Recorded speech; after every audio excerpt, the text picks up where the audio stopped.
நீங்கள் சொன்ன மாதிரி நான் இல்லை, என்ன மாதிரி நிறைய பேர் வந்து அவருக்கு பிரச்சார பீரங்கி, பிரச்சார அணுகுண்டு இது மாதிரிலாம் நிறைய பேர் செயல்பட்டோம். அவர் வந்து எண்மண் எண் மக்கள் யாத்திரை போகும்போது அவர் உழைச்ச உழைப்பு வந்து இட் இஸ் சம்திங் அன்கம்பேரபிள். 3 ஆண்டுகளில் அவர் எக்ஸ்போஸ் பண்ணது எல்லாமே மிகப்பெரிய ஸ்கேம்ஸ். எல்லா கட்சிகளுக்குமே இங்கே வார் ரூம் இருக்குங்க, சின்னதோ பெருசோ அவங்கவுங்களுடைய பொட்டன்ஷியலுக்கு ஏற்ற மாதிரி அவங்க. அண்ணாமலைக்கு கூடுதலாக இருந்துச்சு, கூடுதல் கவனிப்பு. அண்ணாமலைக்கு மட்டும் கூடுதல் கவனிப்பு. பாஜகவில் இருக்கக்கூடிய மற்ற தலைவர்களை விட இவரை கூடுதலாக கவனிக்கிறாங்க வார் ரூமில். அதை செட் பண்ணதே அண்ணாமலை தான் அப்படின்னு. அஃப்கோர்ஸ் அவர் தான் செட் பண்ணார். ஆனால் அது ஏன் தவறுன்னு நினைக்கிறோம். ஒரு வார் ரூம் இருந்தது, ஆம், இப்போதும் இருக்கிறது, எப்போதும் இருக்கும். அண்ணாமலை என்ற ஒரு நபர் அரசியலில் இருக்கும் வரை அது இருக்கும். பிராமணர்களை அவர் புறக்கணிச்சார் கட்சிக்குள்ள. அண்ணாமலை அவர்களுடைய செயல்பாடு சரியில்லை, அண்ணாமலை எங்களெல்லாம் இருட்டடிப்பு செய்கிறார். எங்கேயாவது ஒரு பொது வெளியில் இவர்கள் ஒரு இடத்தில் பேசியிருந்தால் நீங்கள் காட்டுங்க, இதை நம்ம விவாதமாக பேசலாம். இங்கே அக்ரஹாரங்கள் அழித்தொழிக்கப்பட்டுச்சு, இங்கே பிராமணர்களை வந்து எந்த அளவுக்கு வந்து நம்ம உணர்வு ரீதியாக டெய்லி காயப்படுத்திட்டு இருக்கோங்கிறத ஓப்பனாக பேசின தலைவர் அண்ணாமலை தவிர வேறு யாரும் இல்லை. ரொம்ப நேச்சுரலாக நயினார் நாகேந்திரன் உள்ளார போயிட்டு திரு அண்ணாமலை அவர்களை கட்டி அணைச்சு ஒரு முத்தம் கொடுத்தார். பர்சனலாக சொல்கிறேன், ஏன்னா நீங்கள் கேட்டதுனால சொல்கிறேன். இதை பற்றி ரொம்ப ஒரு நெருக்கமான இடத்தில் திரு நயினார் நாகேந்திரன் சொல்லும்பொழுது என்ன சொன்னாராம், எனக்கு போய் அந்த சேரில் உட்கார்ற வரைக்கும் எனக்கு எந்த எமோஷன்ஸோ பிளான்ஸோ இல்லை, ஆனால் உட்கார்ந்த வேகத்துக்கு எனக்கு என்ன பண்ணுறதுன்னு தெரியல, என்னை அறியாமல் நான் அண்ணாமலையை கட்டி பிடிச்சி முத்தம் கொடுத்துட்டேன் அப்படின்னு. இப்படிப்பட்ட ஒரு ஈக்குவேஷனில் திரு அண்ணாமலை அவர்களும் திரு நயினார் நாகேந்திரனும் இருப்பது பாஜகவுக்கு பலம். இன்னும் அண்ணாமலை தற்கொலை பண்ணிக்கிட்டாருன்னு மட்டும் தாங்க நியூஸ் போடல, மீதி எல்லாத்தையும் போட்டுட்டாங்க. அண்ணாமலை வந்து அரசியல் விட்டே போகிறாரு, அண்ணாமலையை அடித்து துரத்திட்டாங்க, அண்ணாமலையை விரட்டிட்டாங்க.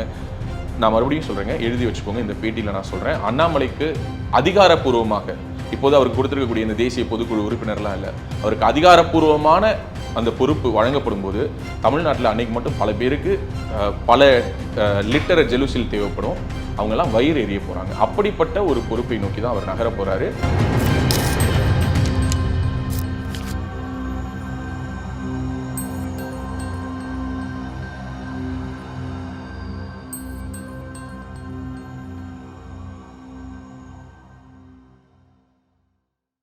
ஐபிசி தமிழ் நேயர்களுக்கு வணக்கம். இன்றைய நேர்காணலில் நம்மோடு இணைந்திருக்கிறார் பேசு தமிழா பேசுவின் சிஓ ராஜ்வேல் நாகராஜன் அவர்கள். வணக்கம். வணக்கம். எப்படி இருக்கீங்க? நல்லா இருக்கீங்க. அண்ணாமலையோட ஒரு பிரச்சார பீரங்கியாகவே நீங்கள் இருந்தீங்க.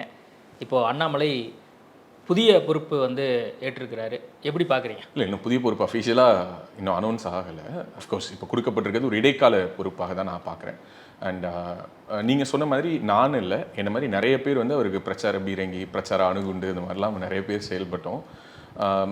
உங்களுக்கே தெரியும், நம்ம பல்வேறு தருணங்களில் நம்ம பேசும்பொழுது நானே சொல்லியிருக்கேன். அண்ட் அஃப்கோர்ஸ் என்னோட பொலிட்டிக்கல் ஐடியாலஜியில் ஒரு பெரிய டிரான்ஸ்ஃபர்மேஷன் அண்ணாமலை நான் மீட் பண்ணதும் அண்ட் அவர் கூட நான் ட்ராவல் பண்ண பீரியடுமா நான் பார்க்குறேன். மாற்றுக் கட்சியில் இருக்கிறவங்களும் ஒத்துக்கக்கூடிய ஒரு விஷயம் என்னென்னா, கடந்த 3 ஆண்டுகளில் பாரதிய ஜனதா கட்சியினுடைய ஒரு நன்மதிப்பு, அதாவது சொசைட்டியில் வந்து நம்ம ஒரு கட்சியில் சேர்றது அல்லது ஒரு அரசியலுக்குள்ளார போகணுங்கிற ஒரு எண்ண ஓட்டத்தோடு இருக்கக்கூடிய இளைஞர்களை தன்னோக்கி இருக்கக்கூடிய கட்சி எந்த ஒரு கட்சியோ, அதாவது இளைஞர்கள் இருக்கக்கூடிய கட்சி தான் வந்து ஒரு வலுவான கட்சி அப்படின்னு நம்ம பொதுவாக பேசுகிற அந்த ஒரு பேராமீட்டர்ஸ் எடுத்து பார்த்தோன்னா, பிஜேபியில் அந்த டோர்ஸை ரொம்ப வைடாக ஓப்பன் பண்ணது அண்ணாமலையினுடைய காலகட்டம் நான் பார்க்குறேன். ஸோ இந்த 3 ஆண்டுகள் ரொம்ப ஒரு குரூஷியலான ஒரு பீரியடு.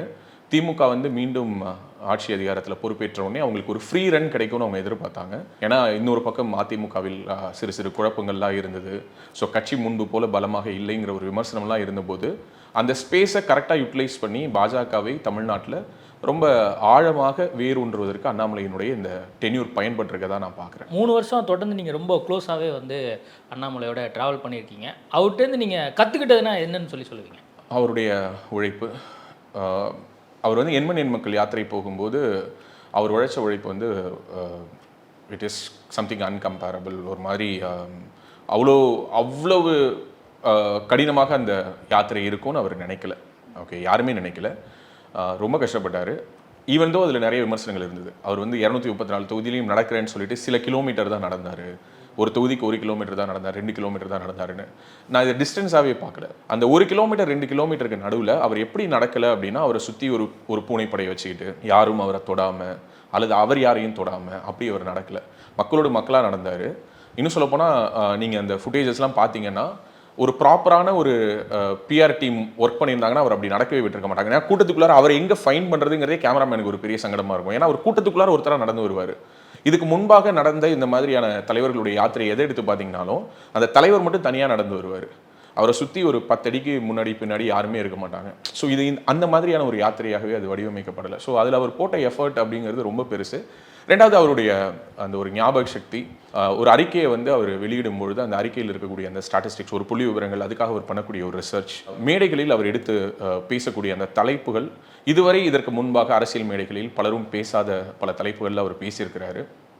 அவருடைய ஒவ்வொரு அறிக்கையும் ஒரு எதிர்க்கட்சியாக தமிழ்நாட்டில் பல கேள்விகளை திமுக அரசை நோக்கி எழுப்பியிருக்குது.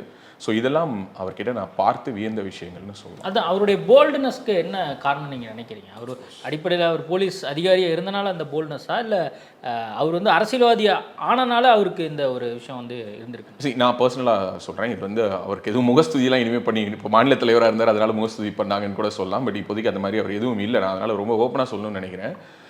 இயல்பிலேயே அவரிடம் அந்த ஒரு தைரியம் அப்படிங்கிறது இருந்ததுனால மட்டும்தான் அவருடைய வீடியோஸ்ன்னு சொல்லி நம்ம பார்க்கக்கூடிய கர்நாடகாவில் அவருடைய சர்வீஸில் இருந்த வீடியோஸ் எல்லாத்துலேயுமே பார்த்தீங்கன்னா அவர் ஏதாவது ஒரு சின்ன ஒரு கலவரத்தை அவர் கண்ட்ரோல் பண்ணுற மாதிரி, இல்லை ஒரு பந்தோபஸ்தில் பார்த்தீங்கன்னா பெரிய இன்னும் சொல்லப்போனால் பல மூத்த அரசியல்வாதிகள் எல்லாம் அவர் வந்து அவர் வேலை என்னவோ அதை செஞ்சுருப்பார். அந்த மாதிரியான வீடியோக்கள் தான் பார்த்துருப்போம். அதை தாண்டி அவர் எங்கேயும் வந்து ஒரு கூலை கும்பிடு போடுறது, ஒரு சல்யூட் அடிக்கிறது, அந்த மாதிரியான வீடியோக்கள் என்பது குறைவு. இட் நெவர் மீன் தட் உடனே பிஆர் டீம் அப்படி தானே ஒர்க் பண்ணாங்கன்னு ஒரு பக்கம் எடுத்துகிட்டு வருவாங்க. பட் அப்படிலாம் கிடையாது. உண்மையாகவே அவருடைய அந்த பணிக்காலத்தில் ஒரு ஸ்ட்ரெயிட் ஃபார்வர்டாக தான் இருந்திருக்கிறாரு. அது அவர்கிட்ட எப்போதிலிருந்து அந்த குணாதிசயம் வளர்ந்தது அப்படிங்கிறது எனக்கு தெரியாது. பிகாஸ் ஏன்னா அவர் சர்வீஸ் முடிச்சு அவர் குவிட் பண்ணிட்டு அரசியலில் வரப்போறாருங்கிற ஒரு காலகட்டத்தில் தான் எனக்கும் அவருக்குமான அறிமுகமே ஏற்பட்டுச்சு. எந்த ஒரு பேட்டியிலும் சொல்லாத ஒரு செய்தியை சொல்கிறேன். என்னுடைய ஸ்கூல் மேட்டும் திரு அண்ணாமலை அவர்களும் காலேஜ் மேட்ஸ். பட் என்னுடைய நண்பன், அது எனக்கும் நண்பன், அவருக்கும் நண்பன். அவர் இப்போ இல்லை, அவர் உயிருடன் இல்லை, அவர் இறந்துட்டார். அருண் பிரசாந்த் அப்படின்னு சொல்லிட்டு ஈரோட்டில் என் கூட ஸ்கூலில் படித்தவர். அவர் வந்து அண்ணாமலையுடைய கிளாஸ்மேட். இதெல்லாமே எங்களுக்கு போக போக தான் தெரியும். இதெல்லாம் தான் எனக்கும் அவருக்குமான ஒரு காமன் பாயிண்ட்ஸ். பட் நான் அவர்கிட்ட மூவ் பண்ண இந்த காலகட்டங்களில் அவர் யாருக்கும் பயந்து நான் பார்த்ததில்லை. இன்னைக்கு எடுத்துக்கோங்க. நேற்று பார்த்தீங்கன்னா அந்த ஸ்பேஸ்க்கான விண்வெளிக்கான ஒரு கொள்கை அறிவிக்கிறோம் அது இதுன்னு சொல்லி திமுக அரசு அறிவித்த உடனே இன்னைக்கு அந்த நிறுவனம் யாரோடது, அந்த வானம் எல்எல்பிங்கிறது யார் பங்குதாரர்கள், அதில் சபரீசனுடைய பங்கு என்ன, யாரை ப்ரொமோட் பண்ணுறதுக்காக இப்படிப்பட்ட ஒரு பாலிசியை அனௌன்ஸ் பண்ணியிருக்காங்கிறத உடனே எக்ஸ்போஸ் பண்ணியிருக்காரு. நேற்று இந்த திட்டம் அறிவிக்கப்பட்டதற்கு பிறகு தமிழ்நாட்டில் இருக்கக்கூடிய எல்லா கட்சிகளை பொறுத்த மட்டும் அது ஒரு செய்தி. ஆனால் அவரை பொறுத்த வரைக்கும் அதுக்குள்ளார ஒரு இன்வெஸ்டிகேட்டிவ் மைண்ட் அவருக்கு ஒர்க் ஆகிக்கிட்டே இருக்கும். ஸோ அதனுடைய வெளிப்பாடு தான் இன்றைக்கி வந்திருக்கக்கூடிய ட்வீட் கூட. ஸோ இந்த 3 ஆண்டுகளில் அவர் எக்ஸ்போஸ் பண்ணது எல்லாமே மிகப்பெரிய ஸ்கேம்ஸ். எல்லா மிகப்பெரிய அமைச்சர்களோடும் மூத்த அமைச்சர்களோடும் நேரடியாக மோதி இருக்கிறார். இன்னும் சொல்லப்போனால் தமிழ்நாட்டுக்குள்ளார வந்து இந்த திராவிடம்ங்கிறது ஒரு வெங்காயம் மாதிரி, அதை நான் உரிக்க போகிறேன் அப்படின்னு சொன்னதாக இருக்கட்டும், அல்லது தொடர்ச்சியாக அவர் பெரியார் மேல் வைத்த விமர்சனங்களாக இருக்கட்டும், அறிவாலயத்துடைய ஒவ்வொரு செங்கலாக உருவேன்னு அவர் பேசின பேச்சுக்களாக இருக்கட்டும், அல்லது வந்து அறிஞர் அண்ணா அவர்கள் வந்து அவரை பற்றி முத்துராமலிங்க தேவர் சொன்ன விமர்சனம் என்று ஒரு மிகப்பெரிய ஒரு விஷயத்தை எடுத்து வச்சார். அதனால மிகப்பெரிய அதிர்வலைகள்லாம் ஏற்பட்டுச்சு. ஸோ இப்படி எதுலேயுமே அவர் வந்து ஒரு மாதிரி அடங்கி போன ஒரு அண்ணாமலை அப்படிங்கிற ஒரு நபரை இந்த 3 ஆண்டுகளில் பார்த்ததாக எனக்கு நினைவில் இல்லை. அந்த அண்ணாமலையை பொறுத்த வரைக்கும் பல்வேறு சர்ச்சைகள் அப்பப்போ வந்து அவர் ப்ரெஸ் மீட் கொடுக்கறதா இருக்கட்டும், அவர் வைக்கக்கூடிய கருத்துக்களாக இருக்கட்டும், எல்லாமே வந்து ஒரு கான்ட்ரவர்சியாச்சு. வெளிப்படையாக சொல்லணும் அப்படின்னா அவர் வார் ரூமை வச்சு தன்னை வந்து ப்ரமோட் படுத்திக்கிட்டாரு அப்படின்னு சொல்லி தொடர்ந்து எல்லாருமே சொல்லிகிட்டே இருந்தாங்க. அந்த வார் ரூம் வந்து எத்தனை பக்கம் இருந்தது தமிழ்நாடு ஃபுல்லாக? ஸோ இதை நான் 2 கேள்வியாக பிரிச்சுக்கிறேன். ஒன்று வந்து என்னென்னா அவர் ப்ரெஸ்ஸை ஹேண்டில் பண்ண விதம். ஃபார்ச்சுனேட்லி ஆர் அன்ஃபார்ச்சுனேட்லி நீங்கள் அவர் இன்டர்வியூ பண்ணல. நீங்கள் பண்ணணும்னு சொல்லி நானே உண்மையாகவே ஆசைப்பட்டேன்.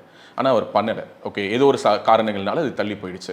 அவரை இன்டர்வியூ பண்ணாங்கல்ல தனிப்பட்ட முறையில், நான் சொல்கிறது ப்ரெஸ் மீட்டில் இல்லாமல் அவரை தனிப்பட்ட முறையில் இன்டர்வியூ பண்ண பேனலிஸ்டாக இருக்கட்டும், அதை நான் சொல்கிறது தொலைக்காட்சிகளில் பணிபுரிபவர்களாக இருக்கட்டும், அல்லது டிஜிட்டல் மீடியாவில் ஒர்க் பண்ணுறவங்களாக இருக்கட்டும், அவங்க எல்லாருக்கிட்டையும் நீங்களே பர்சனலாக கேளுங்க அவர் எப்படிப்பட்ட ஒரு தன்மையானவர் அப்படிங்கிறத நீங்கள் கேளுங்க. ப்ரெஸ் மீட்டில் அவர் ட்ரிகரான மூமெண்ட்ஸ் எல்லாம் எடுத்து நம்ம இப்போ திரும்ப பார்த்தோம் என்றால், நான் சொல்கிறேன் அவருக்கு கொஞ்சம் இனிஷியல் டேஸில் கொஞ்சம் கோவம் இருந்துச்சு, ஒரு ஆங்கர். ஓகே, அது வந்து என்ன மாதிரியான ஒரு கோவம்னா, விஜயகாந்த் அவர்கள் ப்ரெஸ்ஸை சந்திக்கும் பொழுது ஒரு கோவம் பட்டார் இல்லையா, அந்த மாதிரியான ஒரு கோவம் இருந்தது. ஆனால் போக போக அதை அவர் ரொம்ப கண்ட்ரோல்டாக எடுத்துகிட்டு போனதாக நான் பார்க்குறேன்.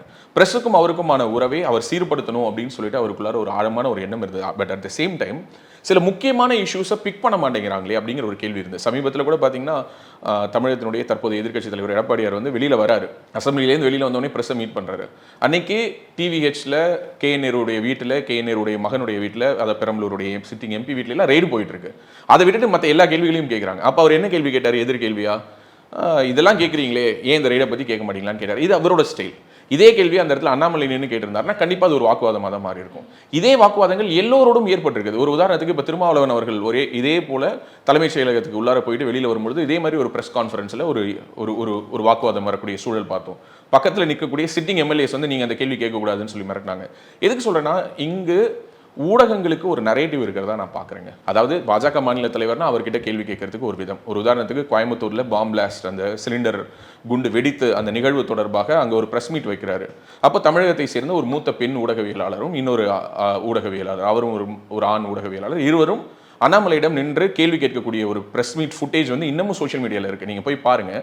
அவங்க கேள்வி கேட்கக்கூடிய துணியே எப்படி இருந்ததுன்னா, அண்ணாமலைக்கு இப்படி தான் நாங்கள் கேள்வி கேட்போம் அப்படிங்கிற மாதிரி இருந்தது. ஸோ அதையும் நம்ம இந்த இடத்துல எடுத்து பேசணும்னு நான் நினைக்கிறேன். என்னன்னா, மீடியாக்கள் இங்கே எல்லோரிடமும் எல்லா கேள்விகளையும் கேட்கிறார்களா?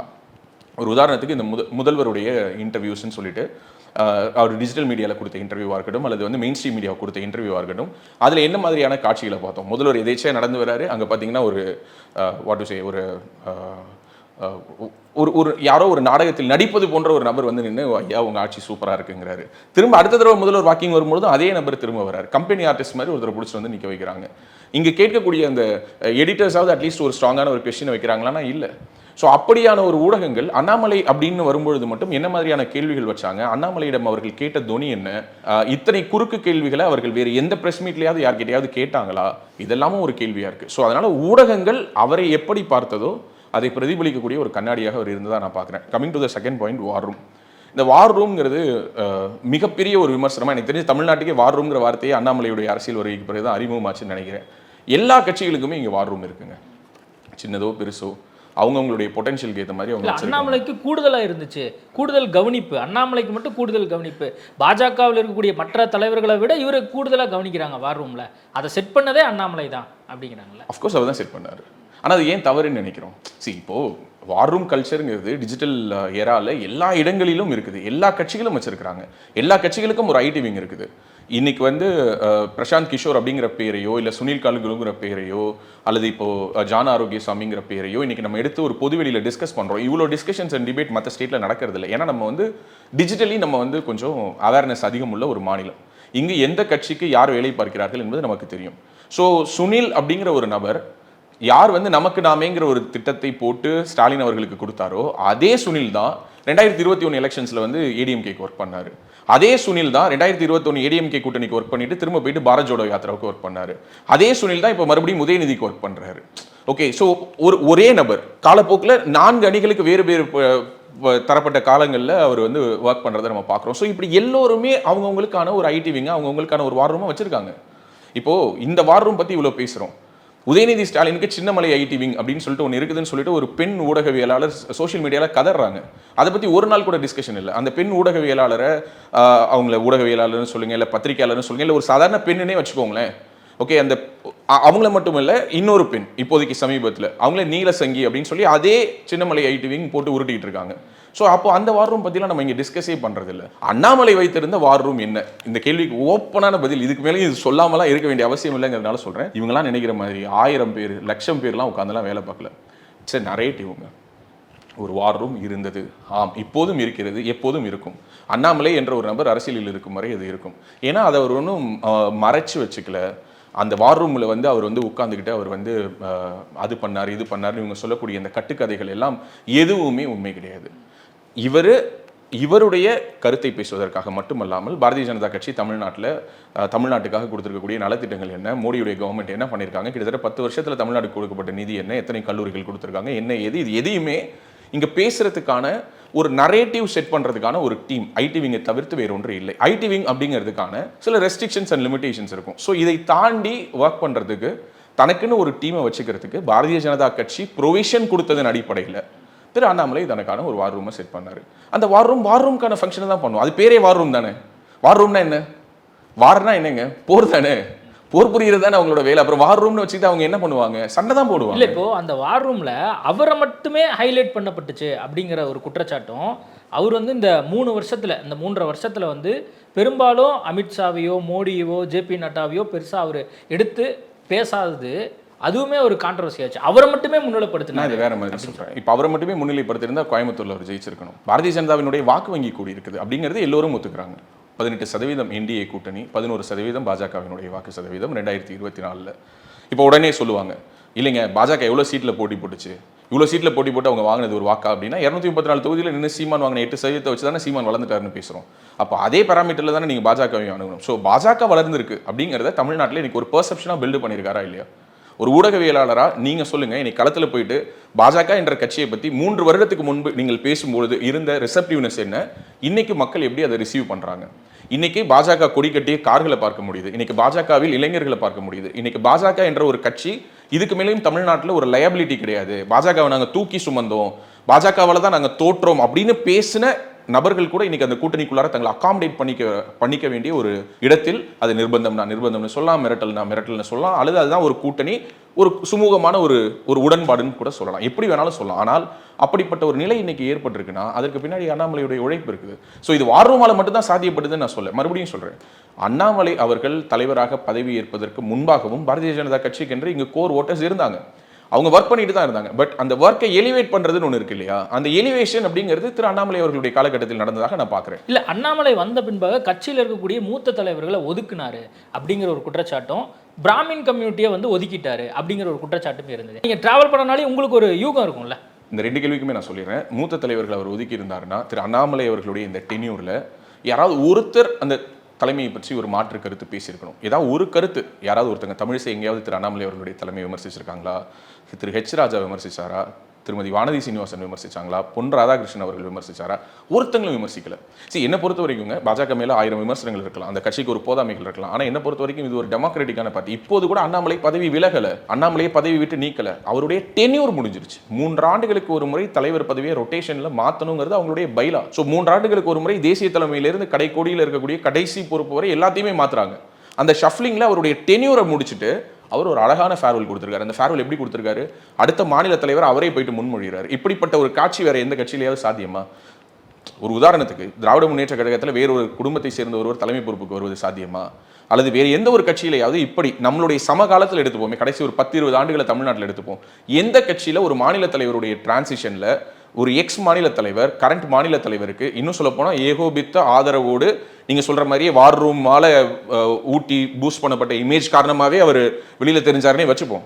அப்படிப்பட்ட ஒரு தலைவர் தனக்கு இருக்கக்கூடிய அந்த ஃபேம், தனக்கு இருக்கக்கூடிய அந்த ஒரு ஹேப்பனிங், டெய்லி நியூஸ்ல தலைப்புச் செய்திகள்ல தான் ஒரு செய்தியாக இடம்பெறக்கூடிய அளவில் இருக்கக்கூடியவர், தமிழ்நாட்டினுடைய அரசியல் நரேட்டிவ் 3 ஆண்டுகளா செட் பண்ணிட்டு இருக்கிறவர், அவரு அந்த பதவியை விட்டு கொடுத்துட்டு, அல்லது நான் சொன்ன மாதிரி விட்டு கொடுத்ததுன்னு சொல்றது கூட தவறான வாதம், நான் சொன்ன மாதிரி அவருடைய டென்யூர் முடிஞ்சிருச்சு, திரும்ப அந்த பதவியில் அவர் தொடரவில்லை என்பதை கட்சியிடம் சொல்லிவிட்டு அதே கட்சியில் அவர் தொடர்கிறார், எந்த விதமான வருத்தமும் இல்லை, திரும்ப போயிட்டு அவரே கொண்டுட்டு போய் புதிய மாநில தலைவர் அந்த சீட்ல உட்கார வைக்கிறாரு. இதே மாதிரி தான் அவரையும் கொண்டு வந்து உட்கார வச்சாங்க. திரு அண்ணாமலை அவர்களை இதே சீட்ல இன்னைக்கு எப்படி நயினார் நாகேந்திரன் அண்ணாமலை உட்கார வச்சாரோ அதே மாதிரி அன்னைக்கு இருந்த அத்தனை மூத்த தலைவர்களும் சேர்ந்தான் அவரை அமர வைத்தார்கள். ஏதாவது ஒரு இடத்தில் எங்கேயாவது அண்ணாமலை அவர்களுடைய செயல்பாடு சரியில்லை, அண்ணாமலை எங்களை எல்லாம் இருட்டடிப்பு செய்யறாரு, எங்கேயாவது ஒரு பொது வெளியில் இவர்கள் ஒரு இடத்தில் பேசியிருந்தால் நீங்க காட்டுங்க, இதை நம்ம விவாதமா பேசலாம். எந்த ஒரு இடத்துல அது நடக்கலையே. 3 ஆண்டுகளா இந்த ஊடகங்கள் மட்டும் தானே பேசிக்கிட்டே இருக்காங்க. வார் ரூம் மூலமா இருட்டடிப்பு செஞ்சுட்டார், வார் ரூம் மூலமா இருட்டடிப்பு செஞ்சுட்டார். நான் சொல்றேன், இங்கு வார் ரூம் என்ற ஒரு ஸ்ட்ரக்சர் ரொம்ப ரொம்ப சின்ன ஸ்ட்ரக்சருங்க. கம்பேர் பண்ணாதான் இன்னைக்கு இருக்கக்கூடிய DMK IT wing, ADMK IT wing, VCK IT wing, TVK IT wing எல்லாம் கம்பேர் பண்ணா வார் ரூம்ங்கிறது ரொம்ப சின்ன யூனிட். ஆனா அந்த வார் ரூம்ங்கிறது இவங்க நினைக்கிற மாதிரி அங்க உட்கார்ந்து வேலை பார்க்கக்கூடியவர்களே இல்லை. அது ஒரு உணர்வு. எங்கேயோ ஒரு இடத்துல சிங்கப்பூர்லேயோ மலேசியாலேயோ துபாயிலேயோ அல்லது இங்கே தமிழ்நாட்டில் கரூரில் ஈரோடில் சேலமில் தருமபுரியில் எங்கேயோ உட்கார்ந்து ஒருத்தர் அண்ணாமலை வந்திருக்கிறதுனால என்னுடைய கட்சியில் ஒரு பொலிட்டிக்கலாக ஒரு சேஞ்ச் வருது, அல்லது நான் விரும்பின ஒரு அரசியல் மாற்றத்தை அண்ணாமலை கொடுக்குறாரு, அவருக்கு குரல் கொடுக்க வேண்டியது என்னுடைய நினைப்புங்கிற அடிப்படையில் தானாகவே ஒரு ஒரு கூட்டம், ஒரு குழுவாக செயல்பட ஆரம்பிக்கிறாங்க. அப்போது திமுகவை சேர்ந்த சில ஐடிஸ் அவங்களுமே சில ஃபேக் ஐடிஸை கிரியேட் பண்ணி அவங்க உள்ளுக்குள்ளார வந்து இன்ஃபில்ட்ரேட் ஆகி அவங்க உருவாக்குன சில ஃபேக் ஐடிஸும், அதாவது ஃபார் எக்ஸாம்பிள் இப்போ மோடியுடைய டிபி வச்சுக்கிறது, திரு அண்ணாமலையுடைய ஃபோட்டோ வச்சுக்கிட்டு என்ன பண்ணுறது அப்படின்னா மற்ற தலைவர்களை கொச்சையாக விமர்சிக்கிறது. அதில் இருக்கக்கூடிய பல ஐடிகள் யாருன்னே தெரியாது. பல நேரங்களில் அது எப்படி இருக்கும்னா எல்லாம் மேலே இருக்கவன் பார்த்துப்பான், எல்லாம் மேலே இருக்கவன் பார்த்துப்பாங்கிற மாதிரி எப்போ பார்த்தாலும் வார் ரூம் திட்டுறது. அப்போ வார் ரூமில் இருக்கக்கூடிய அந்த கோர் டீமுடைய டிஸ்கஷனில் உண்மையாகவே இந்த ஐடி யாரோடதுரா, யார் தாண்டா இந்த ஐடி வச்சிருக்கானா யாருன்னே தெரியாது. எங்கோ இருந்து யாரோ ஒரு நபர் அவருடைய உணர்வை பிரதிபலிப்பதெல்லாம் வார் ரூம் பண்ணக்கூடிய வேலைன்னு வார் ரூம் மேலேயே அனைத்து புகார்களும் வந்து விழுந்தது என்பதுதான் நிதர்சனமான உண்மையை தவிர வார் ரூம் மூலமா நீ இவங்களை திட்டணும் சொல்றது இல்லை, வார் ரூம் மூலமா நீ இவங்களை பாராட்டணும் சொல்றது இல்லை. அவங்கவுங்க அவங்களுடைய வேலையை பார்க்குறாங்க. ஆனால் அந்த வேலை ஒரு கட்டத்தில் மேல் விமர்சனமாக வாரும் பொழுது, அல்லது சக தலைவர்கள் நீங்கள் சொல்ற மாதிரி கூட இருக்கக்கூடிய மற்ற தலைவர்களை பற்றி விமர்சனமாக வரும்பொழுதோ, அல்லது அவர்களை பற்றி ஏதோ ஒரு விஷயத்தை அவங்க பின் பாயிண்ட் பண்ணி பேசும்பொழுதோ, இது வார் ரூம் சொல்லி செய்யக்கூடிய நரேட்டிவ் அப்படிங்கிற ஒரு பிம்பம் வந்துருச்சே தவிர, எந்த ஒரு இடத்திலும் திரு அண்ணாமலை அவர்கள் என்னை பற்றி புகழ்ந்து பாடுங்க துதி பாடுங்கன்னு சொன்னதே கிடையாது. அவருடைய த்ரூ அவுட்டான அந்த எண் மக்கள் யாத்திரையில் அவருக்கான அந்த டாக்கிங் பாயிண்ட்ஸ், அவர் ஒவ்வொரு இடத்திலும் பேசுறாரு இல்லையா, ஒவ்வொரு தொகுதியிலும், அப்பொழுது கூட அவர் சொன்ன விஷயம் என்னன்னா, இதில் நான் திமுக திட்ட போறதில்லை. அப்போதைக்கு அதிமுகவோடும் பெரிய உடன்பாடு இல்லாமல் ஒரு சின்ன ஒரு இடைவெளி இருந்ததுனால நான் இந்த அதிமுக பற்றியும் பேச போறதில்லை. மோடிஜி என்ன நலத்திட்டங்கள் கொண்டு வந்தார், அதனால தான் அதில் ஒரு செக்மெண்ட்டே பண்ணாங்க. என்னன்னா மோடியின் முகவரி அப்படின்னு சொல்லிட்டு தமிழக மக்களுக்கு என்னென்ன மாதிரியான நலத்திட்டங்கள் வந்து சேர்ந்திருக்கு, அந்த பயனாளிகளை மேடையில் ஏற்றி அவங்களை கௌரவிக்கிறது அப்படிங்கிற ஒரு விஷயத்தை பண்ண ஆரம்பிச்சார். ஸோ எனக்கு தெரிஞ்சு எந்த ஒரு இடத்திலும் அவர் தன்னை தன்முனைப்பாக முன்னிறுத்தி கொண்டதாக நான் நினைக்கல. ஆனால் அவருக்குன்னு இருக்கக்கூடிய டேலண்ட்டை, அவருக்குன்னு இருக்கக்கூடிய பொட்டன்ஷியலை மக்கள் கொண்டாடினாங்க. அதற்கு முன்பாக தமிழ்நாட்டில் எந்த ஒரு பாஜக தலைவரையும் மக்கள் அந்த அளவுக்கு கொண்டாடலை. அதனால அது இயல்பாகவே என்ன தெரிஞ்சதுன்னா, ஓகே அண்ணாமலை வந்து தன்னை ப்ரொமோட் பண்ணிக்கிறாரு ஒரு பிஆர் வச்சு அப்படிங்கிற மாதிரியான ஒரு உணர்வை ஏற்படுத்தியிருக்கலாமே தவிர, இது மக்களுடைய ஒரு தன்னெழுச்சியான ஒரு கொண்டாட்டம். மக்கள் வந்து அண்ணாமலையை தாமாகவே முன் வந்து கொண்டாடினார்கள் அப்படிங்கிறதான் கிரவுண்ட் ரியாலிட்டியாக நான் பார்க்குறேன். ஓகே, இன்னொரு கேள்வி நான் கேட்டது, பிராமணர்களை அவர் புறக்கணிச்சார் கட்சிக்குள்ள. இப்போது ஒரு சில எக்ஸாம்பிள்ஸ் வச்சு நீங்கள் சொல்லலாம். நீங்கள் யார் மனசில் வச்சு கேட்குறீங்க அப்படிங்கிறது இன்னும் கொஞ்சம் வெளிப்படையாக சொன்னீங்கன்னா அதுக்கு இன்னும் வெளிப்படையாக. எச்ராஜெல்லாம் தொடர்ந்து வந்து ஆரம்பத்தில் வந்தார், அதுக்கப்புறம் கொஞ்ச நாள் காணவே காணோம், அப்புறம் நான் வந்து ஒதுங்கிட்டேன் அப்படின்லாம் கிட்டத்தட்ட தேர்தல் அரசியலிருந்து நான் விலகிக்கிறேன். இனிமேல் நான் தேர்தலில் போட்டியிட மாட்டேன். தொடர்ச்சியாக இங்கே இருக்கக்கூடிய ஊடகங்கள் எல்லோரும் சேர்ந்து அவரை வந்து நீங்கள் வந்து சாரணர் தேர்தலில் கூட தோத்துட்டீங்க, ஸ்கவுட்ஸ் அண்ட் கைட்ஸில் கூட உங்களால் வந்து டெபாசிட் வாங்க முடியலன்னு ஒருத்தரை ஹியூமிலியேட் பண்ணிக்கிட்டே இருந்ததுனால அவராக எடுத்த முடிவு அண்ட் ஒரு கட்டத்துக்கு மேலே அவருக்கு என்ன ஒரு எண்ண ஓட்டம் இருந்ததுன்னா, தேர்தல் அரசியலை தாண்டி வேறு ஏதோ ஒரு அங்கீகாரம் தனக்கு கிடைக்கும்னு அவர் நினைச்சிருக்கலாம். அதனால அவர் சொல்லியிருக்கலாம். திரு ஹெச் ராஜா பெரும்பாலும் தமிழ்நாட்டில் பாஜக அப்படின்னாவே அது பிராமணருக்கான கட்சி அப்படின்னு ஒரு முத்திரை ஒன்று இருக்கு. அதை வந்து இவர் உடைக்கணும் அப்படின்னு எதுவும் பிளான் வச்சிருந்தா? அப்படின்னா அவருக்கு எந்த விதமான பிளானும் கிடையாது. இன்னும் சொல்லப்போனால் தமிழ்நாடு அரசியலே கடந்த 50-60 வருஷத்தில் பிராமின் ஜெனோசைடு, இங்கு பிராமணர்கள் படுகொலை செய்யப்பட்டார்கள். இங்கு வந்து ஒரு இனம் என்பது இன அழிப்பு செய்யப்பட்டு அவர்களுடைய இருப்பிடங்களில் இருந்து வெளியேறினார்கள். இங்கு அக்ரஹாரங்கள் அழித்தொழிக்கப்பட்டுச்சு. இங்கு பிராமணர்களை வந்து எந்த அளவுக்கு வந்து நம்ம உணர்வு ரீதியாக டெய்லி காயப்படுத்திட்டு இருக்கோங்கிறத ஓப்பனாக பேசின தலைவர் அண்ணாமலை தவிர வேற யாரும் இல்லை. நீங்கள் வேணா போயிட்டு சும்மா ஒரு ரேண்டமாக போயிட்டு எங்கெல்லாம் பிராமணர்கள் அதிகமாக வசிக்கிறாங்களோ அங்கே உள்ள பகுதிகளில் போயிட்டு இந்த மாதிரி ஒரு ஒப்பீனியன் இருக்கு, அண்ணாமலை வந்து பிராமின்ஸ் ஓரம் கட்டிட்டார். அதுக்கு அவங்க காட்டக்கூடிய உதாரணம் யாருன்னா எஸ்வி சேகர், காயத்ரி ரகுராம், இந்த மாதிரி யாரையாவது கை காட்டுவாங்க. இவங்க எல்லாரும் ஏன் கட்சியை விட்டு வெளியில் போனாங்கிறதுக்கு அவங்களுக்கான தனிப்பட்ட காரணங்கள் இருக்கு. அது எதையுமே நம்ம பிராமணர்களோடு ஒப்பிட்டு பார்க்கக்கூடாது. ஏன்னா இங்கு பிராமணர்களுக்கான ஒரு குரலாக, இன்னும் சொல்லப்போனால் ஒவ்வொரு கம்யூனிட்டிக்கான ஒரு குரல்னு அவர் பார்த்து ஒழிக்கலைனாலும் தனிப்பட்ட முறையில் நீங்கள் சொல்கிற மாதிரி எனக்கும் அவருக்குமான இருந்த அந்த மினிமல் கான்வர்சேஷன்ஸை வச்சு நான் சொல்கிறேன், அவருக்கு மிகப்பெரிய ஒரு ரெஸ்பெக்ட் வந்து பிராமின் கம்யூனிட்டி மேலே உண்டு. அவர் மேலே அதே மாதிரியான இவர் என்ன மாதிரியான ஒரு மதிப்பு மரியாதையும் வச்சிருக்காரோ அதே மாதிரி ஒரு 100 மடங்கு மதிப்பு மரியாதையும் இவர் மேல் பிராமண சமூகத்துக்கு உண்டு. அப்படி பார்த்தா நீங்கள் கட்சியை விட்டு வெளியில் போனவங்களை சொல்கிறீங்க, நான் கட்சிக்குள்ளாரே இருந்தவங்களை சொல்கிறேன். நாராயணன் திருப்பதி அவருடைய இடம் என்பது எந்த ஒரு இடத்திலும் கேள்விக்குள்ளாகவே இல்லை. அதே மாதிரி ஹெச் ராஜா அவர்கள் அவருடைய இடத்துல தான் இருந்தாங்க. ஸோ இந்த மாதிரி பல உதாரணங்களை என்னாலையும் காட்ட முடியும். ஸோ இதற்கும் நீங்கள் சொல்லக்கூடிய இந்த பிராமின் எதிர்ப்பு அப்படிங்கிறதுக்கும் எந்த விதமான சம்மந்தமும் இல்லை. ஆனால் ஓவராலாகவே பாஜக எப்போதுமே சோஷியல் இன்ஜினியரிங்கில் ஒர்க் பண்ணிக்கிட்டே இருப்பாங்க. அதுக்கான உதாரணம் தான் திரௌபதி முர்மு ஒரு ஸ்கெடியூல்டு ட்ரைப் ஃபஸ்ட்டு டைம் வந்து இந்தியாவிலேயே குடியரசுத் தலைவர் ஆக்கினதாக இருக்கட்டும், அல்லது அப்துல் கலாம் மாதிரி ஒரு இஸ்லாமியரை கொண்டுட்டு வந்து குடியரசுத் தலைவர் ஆக்கினதாக இருக்கட்டும், எப்போதுமே அவங்க சோஷியல் இன்ஜினியரிங்கில் ஒர்க் பண்ணுவாங்க. அவங்களுக்கு இந்த பிராமின் இமேஜ் அப்படிங்கிற ஒரு விஷயத்தை விட்டு வெளியில் வரணுங்கிறது ஒட்டுமொத்தமாக தேசிய தலைமையை எடுத்த முடிவு. அதன் அடிப்படையில் தான் அவங்க தொடர்ச்சியாக தமிழ்நாட்டுக்குள்ளார ஓபிசி தலைவர்கள் அவங்க உருவாக்கிக்கிட்டே இருக்காங்க. பல பேருக்கு தெரியாது, எத்தனையோ ஆண்டுகளுக்கு முன்னாடி, நான் சொல்றது கிட்டத்தட்ட 20-25 இயர்ஸ் பேக்கே தமிழ்நாட்டில் பாஜகவினுடைய மாநில தலைவராக கிருபாநிதி என்ற ஒரு பட்டியல் சமூகத்தை சேர்ந்தவர் இருந்திருக்கிறார்.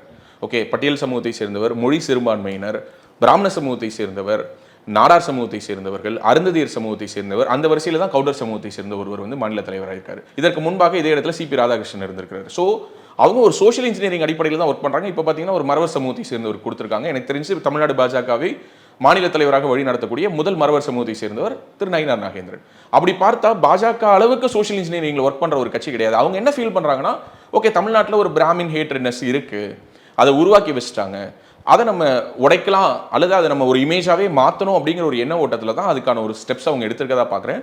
இன்னும் சொல்ல போனால் மோடியே ஒரு பிராமணர்னு நம்பக்கூடிய பலர் இங்கே இருக்கிறாங்க. அவர் ஒரு ஓபிசி சமூகத்தை சேர்ந்தவர் தான். இது பலரும் வைத்திருக்கக்கூடிய ஒரு பொதுவான ஒரு பிம்பமா நான் பார்க்குறேன். எந்த ஒரு இடத்திலும் திரு அண்ணாமலை அவர்கள் இவர்கள் பிராமணர் அப்படிங்கிறதுனால ஒதுக்குனாரு அப்படின்லாம் யாரையுமே சொல்ல முடியாதுங்கிறது என்னோட கருத்து. ஓகே, இந்த பேட்டியில் இப்போ நீங்கள் பேசுனதெல்லாம் வச்சு பார்க்கும்போது கட்சி வளர்ந்துருக்கு, அண்ணாமலைக்கான அந்த வார் ரூம் எப்படி செயல்பட்டது அப்படின்லாம் நீங்கள் சொன்னீங்க. இப்போ அண்ணாமலைக்கான ஆதரவு வந்து இப்போ பாஜகவுக்குள்ளே நிறைய வளர்ந்துருச்சு. இப்போ அண்ணாமலை ஆதரவாளர்கள்லாம் அன்ஹாப்பி இல்லை? அஃப்கோர்ஸ் இருக்கும் தானே. எப்படி பார்த்தாலும் டீம் ஜெயிக்க போகுது, ஆனால் நமக்கு பிடிச்ச பேட்ஸ்மேன் அவுட் ஆகிட்டாரு அப்படிங்கிற ஒரு வருத்தம் இருக்க தானே செய்யும். அவருக்கான அடுத்த இன்னிங்ஸ் அடுத்த கேம் ஆடுற வரைக்கும் அந்த வருத்தம் இருக்க தானே செய்யும். அது ஒன்றும் மறைக்கிறதுக்கு ஒன்றும் இல்லை. அண்ணாமலை அவர்கள் வெளியில் போயிட்டாரு, அடுத்து நயினார் வந்துட்டாரு அப்படிங்கிற ஒரு கொண்டாட்டமான மனநிலைக்கு அந்த டிரான்சிஷனை இமீடியட்டாக எல்லோராலையும் ஏற்றுக்க முடியாது. திரு நயினார் நாகேந்திரன் அவர்களுக்கும் இது தெரியும். ஏன்னா அதனால தான் அவரே என்ன பண்ணுறாரு அப்படின்னா, அவருடைய மேடைகளில் அவருடைய பேச்சுக்களில் அவர் எங்கே இருந்தாலுமே அங்கு அண்ணாமலையினுடைய ஒரு ப்ரெசன்ஸை ஏதோ ஒரு வகையில் ஒரு பேச்சின்லையோ அல்லது ஸ்டேஜ்லேயோ அல்லது ஏதோ ஒரு விஷயத்தை கோட் பண்ணும்பொழுது அதை அவர் என்டார்ஸ் பண்ணுறாரு. என்ன காரணம்னா இந்த டிரான்சிஷன் அப்படி தானே இருக்கும். இது நமக்கு ரொம்ப ரொம்ப சூப்பராக ஒரு இன்ட்ரெஸ்டிங்கான ஒரு கேம் நமக்கு பிடிச்சவர் அடிச்சு ஆடிட்டு இருக்காரு. மேட்ச் ஜெயிக்க போகிறோம், ரிசல்ட் நமக்கு தெரியுது. ஓகே, நம்ம வந்து அதிகமான சீட்டுகள் வெல்லலாம், ஒரு வலுவான ஒரு கூட்டணி அமைஞ்சிருக்கு, திமுகவை வீழ்த்துவதற்கு இந்த கூட்டணி அவசியம். இது எல்லாமே என்ன தெரியுது, நம்ம சொல்லுவோம்ல, இதெல்லாமே என்ன புத்திக்கு தெரியுது. ஆனால் மனசு ஏற்றுக்கணும்ல. மனசு ஏற்றுக்கிற இடத்துல ஒரு சின்ன டிப் இருக்குதானா? ஆமாம் இருக்குது, வருத்தம் இருக்கிறது. நிறைய பேர் என்ன சொன்னாங்கன்னா, அண்ணாமலை இல்லாமல் நான் கட்சியில் ட்ராவல் பண்ண போகிறதில்ல, நான் சைலண்டாக போகிறேன், நான் கட்சியிலேருந்து விலக போகிறேன், நான் டிவிக்கே பக்கம் போகிறேன் அப்படின்லாம் வந்து நிறைய பேர் சொல்ல ஆரம்பிச்சிருக்காங்கல்ல. இப்போ அந்த 3 வருஷம் ஆக்டிவாக இருந்தவங்க இனிமேல் ஆக்டிவ் இல்லாமல் போகிறக்கு 100% வாய்ப்பு இருக்கு. இல்லை, இது எல்லாமே நீங்கள் சோஷியல் மீடியாவில் சொல்லக்கூடிய குரல்கள் தான். சோஷியல் மீடியாங்கிறது நம்ம ரொம்ப மீகரான ஒரு பர்சன்டேஜ் தான். அதை நம்ம ஒரு பெரிய டிஸ்கஷன் நம்மளே இயங்குனது சோஷியல் மீடியா ஒத்துக்கிறேன். அதனால தான் சொல்ல வரேன் சோஷியல் மீடியாவில் அப்படிப்பட்ட குரல்கள் பதிவாகிறது. அவர்கள் எல்லோரும் உணர்வு எழுச்சியின் அடிப்படையில் அப்படி சொன்னாலும், நாளைக்கு திரு அண்ணாமலை அவர்கள் இல்லை நீங்கள் எல்லாரும் வேலை பார்க்கணும், நானே வேலை பார்க்க போகிறேன், நீங்கள் எல்லாரும் வாங்க நம்ம சேர்ந்து வேலை பார்ப்போம்னு சொன்னால் அவங்க எல்லாரும் ஆட்டோமேட்டிக்காக வந்துடுவாங்க. ஏன்னா நீங்கள் சொன்ன மாதிரி இது ஒரு தனி மனிதனுக்காக சேர்ந்த கூட்டம் என்று சொன்னால் கூட மிகைப்படுத்த முடியாது. ஏன்னா அவங்களுக்கு பாஜக பற்றி பெரிய ஐடியா கிடையாது, பாஜகவுடைய சித்தாந்தம் பற்றி ஐடியா கிடையாது, அவங்களுக்கு ஆர்எஸ்எஸ்னா என்னன்னு தெரியாது, அவங்களுக்கு ஷாக்கானா என்னன்னு தெரியாது, ஆர்எஸ்எஸ் நிறுவனவங்க யார் இதெல்லாம் கூட தெரியாது. அவங்களுக்கு தெரிஞ்சது அண்ணாமலை மட்டும் தான். இப்படி வந்து ஒரு பெருங்கூட்டம் இருக்குதானா? ஆமா இருக்குது. அது தனி மனித துதி பாடுனுச்சானா? ஆமா பாடுனுச்சு. ஆனால் ஒவ்வொரு கட்சி வளர்வதற்கு இப்படியான ஹீரோ வர்ஷிப்புங்கிறது அவசியம். எல்லா கட்சிகளையும் நீங்கள் எடுத்துக்கோங்களேன், கண்மூடித்தனமான ஒரு பிளைண்ட் பிலீஃப் அண்ட் ஃபெய்த்தோட அந்த கட்சியில் டிராவல் பண்ணக்கூடிய ஒரு பெருங்கூட்டம் இருக்கும். இன்னைக்கு டிவிகே பற்றி ஒரு பெரிய டிஸ்கஷன்ஸ் இருக்கு. டிவிகேல பயணப்படக்கூடிய அத்தனை பேருக்கும் விஜய் சொல்லக்கூடிய 5 கொள்கை தலைவர்களை பற்றியும் எல்லாமே தெரிஞ்சிருமா? நீங்க சொல்லுங்க. அப்போ அந்த கூட்டம் என்பது ஒரு ஒரு கிரேஸின் அடிப்படையில் ஒரு திரை நட்சத்திரம், ஒரு பிரபலமான நட்சத்திரம், இன்னைக்கு தமிழ்நாட்டினுடைய ஒரு சூப்பர் ஸ்டார் அந்தஸ்தில் இருக்கிறவர், அவரை நோக்கி வந்த ஒரு கூட்டம். அது கொஞ்சம் கொஞ்சமாக அரசியல் மயப்படுத்தப்படும். அப்படித்தான் திரு அண்ணாமலையோட இன்டர்வியூ நான் பார்க்குறேன். ஈவன் தோ அவர் ஒரு சினிமா ஸ்டார் கிடையாது, அவர்கிட்ட ஒரு பெரிய பின்புலம் கிடையாது, இன்னும் சொல்ல போனால் அவர் ஒர்க் பண்ணது தமிழ்நாட்டிலையும் கிடையாது. அவர் ஒர்க் பண்ண அந்த 10 வருஷத்தில் தமிழ்நாட்டில் அவரை பற்றி வந்த செய்திகள் என்பது வெகு சொற்பமாக தான் இருக்கும். அதாவது அவருடைய பதவியை அவர் ராஜினாமா பண்ண போறாருங்கிற பொழுது தான் இங்கே அந்த நியூஸே பிக் பண்ண ஆரம்பிச்சாங்க. அதற்கு முன்பாக அவர் வேலை பார்த்த பொழுது வரவே இல்லை. இப்போ ஒரு உதாரணத்துக்கு இப்போ ஒரிசால வந்து சீஃப் செக்ரட்டரியா இருந்த பாண்டியன், அவரை பற்றின நியூஸ் வந்து அவர் சீஃப் செக்ரட்டரியா இருக்கும்போது இங்கே வர ஆரம்பிச்சது. ஆனால் இங்கே அது மாதிரியான ஒரு விஷயமே நடக்கல. அவருடைய டென்யூர் முடிச்சுட்டு அவர் ரிட்டையர், விச் மீன்ஸ் அவர் விஆர்எஸ் கொடுத்துட்டு அதுலேருந்து வெளியில் வரும்பொழுது தான் அவரை பற்றின நியூஸ் வந்தது. இப்படிப்பட்ட ஒரு நபருக்கு இப்படிப்பட்ட ஒரு ஸ்டார்டம் உருவாகினதே பெரிய விஷயம். ஸோ இவர்கள் எல்லோரும் இப்போது ஒரு சின்ன ஒரு டிப்ல இருக்காங்க. இல்லை, அதுக்கான ஒரு மெசேஜாக வந்து இதுவரைக்கும் அண்ணாமலை நம்ம பேசிக்கொண்டிருக்கக்கூடிய தருணம் வரைக்கும் நேரடியாக அண்ணாமலை சொல்லலை, எனக்காக நீங்கள் கட்சியில் வந்திருக்கீங்க, ரொம்ப சந்தோஷம், நீங்கள் தொடர்ந்து டிராவல் பண்ணணும் அப்படிங்கிறது கூட இது வரைக்கும் வெளிப்படையாக அவருடைய ட்விட்டர்லையோ சோஷியல் மீடியாலோ இது வரைக்கும் ட்விட்டரில் சொல்லியிருக்காரு. திரு நயினார் அவர்களுக்கு வாழ்த்துக்கள் சொல்லியிருக்காரு. நயினாரோடு இணைந்து நம்ம பயணிக்கணும், நம்ம புதிய மாநில தலைமைக்கு உறுதுணையாக இருக்கணுங்கிறதெல்லாம் சொல்லிட்டாரு. இதை பற்றி அவர் ஓப்பனாக பேசுவதற்கான ஒரு மேடை அமையல. மேபி உங்களுக்கு ஒரு இன்டர்வியூ கொடுக்கும்போது கூட அவர் இதை பற்றி ஓப்பனாக பேசலாம்னு நான் நினைக்கிறேன். ஏன்னா அவருடைய மனசு என்னன்னு எனக்கு தெரியும். நீங்கள் பர்சனலாக கேட்கறதுனால நானும் பர்சனலாக சொல்கிறேன். திரு நயினார் நாகேந்திரன் அவர்களை முன்மொழிந்து அவருடைய நாமினேஷனை அவர் வந்து தாக்கல் பண்ண வேண்டிய அவசியம் கிடையாது. அது ஒன்றும் ப்ரோட்டோகால்லாம் கிடையாது. ப்ரோட்டோகால் என்ன அப்படின்னா, அவர் வந்து நயினார் நாகேந்திரன் வேட்புமனு தாக்கல் பண்ணியிருக்கணும். தாக்கல் பண்ணுறதுல 10 பேர் வந்து நாமினேஷனில் கையெழுத்து போடணும். அந்த 10 பேர் யாரை வேணாலும் இருக்கலாம், அண்ணாமலை தான் போடணும்னு கிடையாது. அந்த மனுவை வந்து அண்ணாமலை அவர் கையாலே கொடுக்கணுங்கிற அவசியமும் கிடையாது. ஆனால் அவராகவே வந்தார்.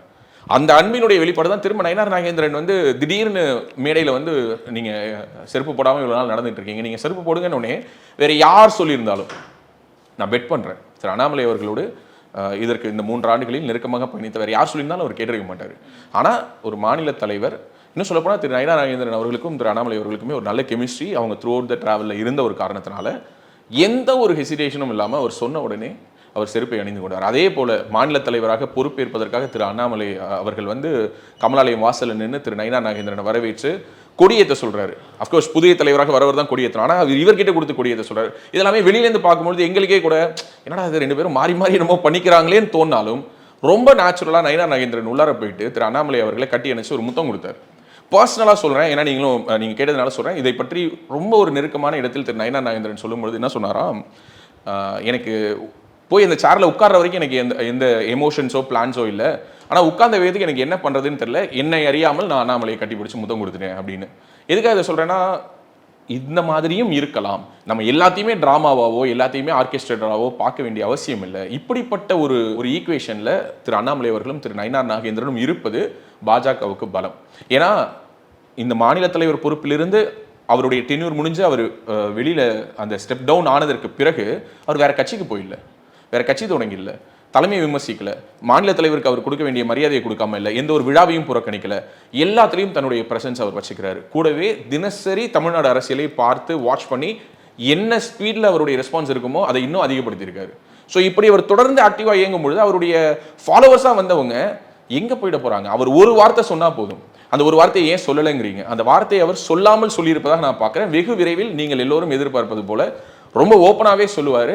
2026 எலெக்ஷனில் அவரும் இங்கே களத்தில் பிரச்சாரம் பண்ண தானே போகிறாரு.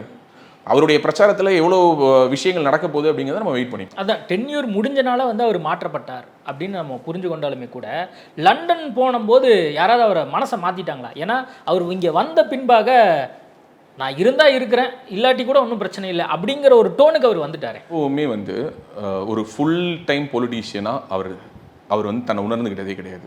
அவருக்குள்ளார எப்போதுமே ஒரு கிரேவிங் இருக்கும். அது என்னன்னா, என்னுடைய குழந்தையோடு நான் போயிட்டு வெளியில் ஒரு பர்ச்சேஸ் போகணும், அவங்கள கூட்டிட்டு நான் ஒரு ஜாலியான ஒரு வெக்கேஷன் போகணும், இப்படியான ஒரு இயல்பான உங்களை மாதிரி என்ன மாதிரி ஏதோ ஒரு கிராமத்தில் இருந்தோ இல்லை ஏதோ ஒரு நடுத்தர குடும்ப பின்னணியில் இருந்தோ வந்து படித்து வேலை பார்த்து நமக்குன்னு ஒரு குடும்பம் நமக்குன்னு ஒரு வாழ்க்கைன்னு வாழ்ந்துகிட்டு இருந்த ஒரு மனிதர் திடீர்னு ஒரு 10 வருஷ சர்வீஸ்க்கு அப்புறம் அதை குவிட் பண்ணிட்டு வந்து 3 ஆண்டுகளில் அவருடைய வாழ்க்கையை தலைகீழாக மாறிடுது. இன் டேர்ம்ஸ் ஆஃப் அவருடைய ப்ரைவசி போயிடுது, எதிரிகள் கூடிடுறாங்க. சாதாரணமாக அவர் 10 பேருக்கு ப்ரொடெக்ஷனாக இருந்து அவர் பந்தோபஸ்து பார்த்துட்டு இருந்தவருக்கு ஒரு மிகப்பெரிய செக்யூரிட்டி ஃபோர்ஸ் அவரை சுற்றி இருக்க வேண்டிய கட்டாயம், அவருடைய உயிருக்கான அச்சுறுத்தல், இதை தாண்டி தமிழ்நாட்டினுடைய அரசியலில் தவிர்க்க முடியாத ஒரு பெயர். இப்படிப்பட்ட ஒரு இடத்தில் இருப்பவருக்கு ஃபுல் டைமாக 24/7 அவரால் பாலிடிக்ஸை திங்க் பண்ண முடியாது. அவருக்குள்ளார நிறைய பர்சனல் ஆசைகள், குடும்பத்தோடு வெளியில் போகணும், படம் பார்க்கணும், என் பசங்களை கூட்டிட்டு ஒரு வெக்கேஷன் போகணும், ஒரு அப்பாவாக என்னுடைய டியூட்டிஸை பண்ணணும், இந்த மாதிரியான ஒரு இயல்பான ஒரு குடும்பஸ்தனுக்கான அனைத்து விதமான ஆதங்கங்களும் அவருக்குள். அவர் சொன்னாரா? உங்கள்கிட்ட எதுவும் சொல்லியிருக்காரா? பர்சனலாக சொன்னதை தான் நான் சொல்கிறேன். பர்சனலாக அவர் சொன்னதை தான் சொன்னேன். இன்னும் சொல்கிறேன், நான் இது என்னோட சேனலில் கூட நான் சொன்னதில்லை. அவருக்கு வந்து சவுத் ஆஃப்ரிக்கா போயிட்டு இந்த மனிதனுடைய ஆதி நாகரிகம் தொடங்கிய இடத்தில் என்னுடைய மகனோடு சேர்ந்து நான் நடக்கணும்னு ஆசைப்பட்றேன்.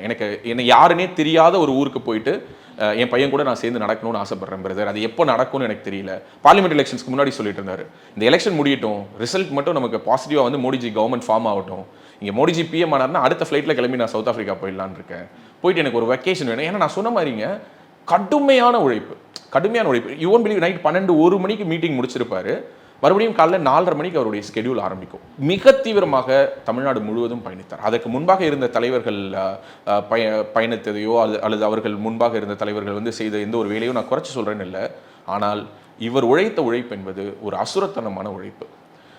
மிக தீவிரமாக களப்பணியாற்றினார். அவர் ஒரு நாள் கமலாலயத்தில் இருக்காருன்னா மினிமம் 200லேருந்து 300 அப்பாயின்மெண்ட்ஸ் போகும். ஓகே, காலைல ஒரு 10 மணிக்கு அவர் ஆஃபீஸ்க்கு வராருன்னா நைட்டு 10 மணிக்கு அவர் கிளம்புற வரைக்கும் 12 மணி நேரத்தில் கிட்டத்தட்ட 200-300 அப்பாயின்மெண்ட்ஸ் போகும். அவர் பல நாட்கள் லஞ்சு சாப்பிட்டதே கிடையாது. லஞ்ச் எல்லாமே ஸ்கிப் ஆகி ஈவினிங் 5 மணி 6 மணிக்கு மேலே தான் சாப்பிடுவார். அவர் உட்காந்து பொறுமையாக ருசிச்சு ஒரு உணவு இருந்து நாங்கள் பார்த்ததே இல்லை. நாங்கள் வீட்டில் உட்காந்து சாப்பிடக்கூடிய தருணங்கள் வாய்த்த பொழுது கூட பார்த்தீங்கன்னா அவருடைய லஞ்ச் அப்படிங்கிறது ரொம்ப சிம்பிளான லஞ்சாக இருக்கும். ஏதாவது ரொட்டி, தால் இந்த மாதிரி ஏதாவது இருக்கும். அதை ஒரு பெருசாக ருசிச்சு அவர் சாப்பிட்டு பார்த்ததே கிடையாது. கிரிக்கெட் பார்ப்பார், பயங்கர cricket lover. Okay, IPL match நடந்ததுன்னா ஐபிஎல் போட்டு உட்காந்துருவார்.